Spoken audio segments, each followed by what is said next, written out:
What is up, guys? It's Chinese New Year's. Happy New Year, Gong Lei Fa Choi. Now, what better way to celebrate than with a Chinese New Year's Lego set? We're going to take a look at set 80106, Story of Nian. That's right, not Nian or Nian, Nian.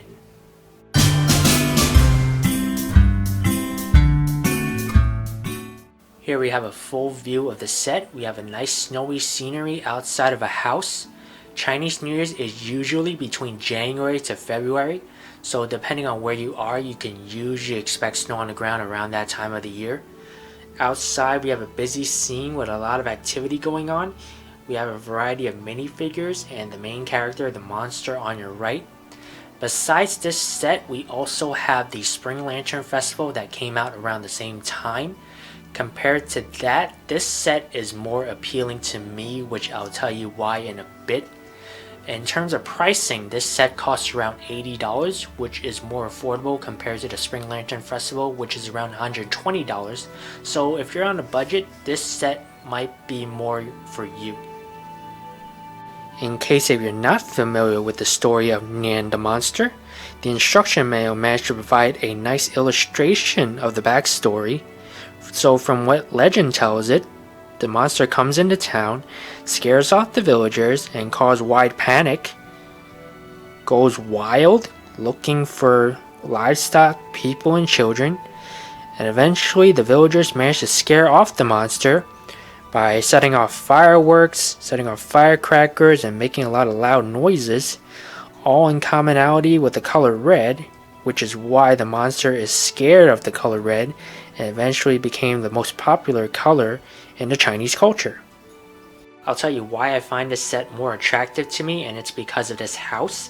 It's based on an old architectural design of residential homes, more traditional looking.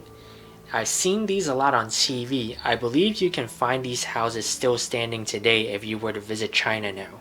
The set only provides the front, but if you were to imagine this house has all four sides with the same design, there would be no roof, making it very unique. If you were to walk in, you're stepping into open space until you reach certain sections, which would be indoors, that do have roofs. I really like the white pieces built on the ground here, making up the multiple snow layers, giving the set a more three-dimensional look. The snow on the roof here forming icicle shapes also looks good, and even this time of year you can still find greens growing out of the ground. I believe they are cabbages. For you sticker fans, you're in luck because there are only 2 stickers out of this whole set, which are these 2 warrior type looking guys that scares away the bad spirits. These Chinese wordings are all for good wishes and thoughts. All are print pieces, which are not stickers, which are pretty good. And these lantern pieces are pretty neat, very well detailed. And I believe the most attractive of all would be these firework pieces here. As you can see, they are formed in layers. Each layer has a different color and expands outwards. Very colorful, very beautiful. Although they really look like stars more than fireworks, the color scheme was executed nicely. Flipping on the other side, there's really nothing special. This is the inside view of the house. Here you have the doors here from the outside that you can actually swing open as so. And as I mentioned before, with this, when you enter inside the house, you're seeing an open space until you walk in further into the house. You're gonna walk into certain sections that are actually indoors where there's a roof, but when you step in, there actually won't be a roof above you. It's gonna be the sky. Minifigure wise, we have 6 minifigures in total. From how it's depicted, we have Grandpa, Grandma, kid number 1, kid number 2, and kid number 3. Although kid number 3 looks more like an adult to me. And this guy here, he's wearing an ox costume representing the year of the ox. Looks like he has some fireworks too, ready to start the show and scare off the monster. And you can also see some fireworks set off in the back here. Most of these minifigures are wearing red, which is a lucky color in the Chinese culture. And yeah, each of them has like its own accessories, some indicating they're doing spring cleaning. Grandpa is holding a pink brick. I'm not sure what that is. It might be some kind of like sponge that's used for cleaning. Grandma is holding a shovel. And kid number 1, he's throwing a snowball.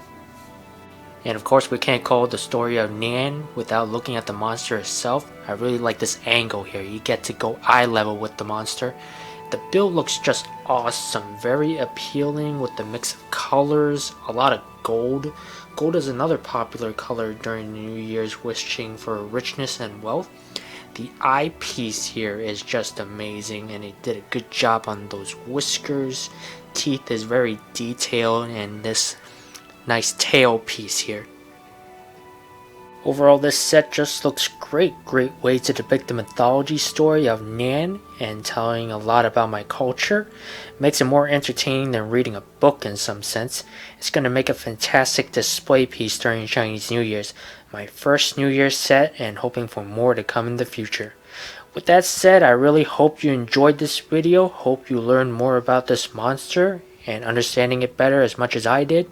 So thank you for watching. We'll see you next time, and in the meantime, keep on building with those bricks.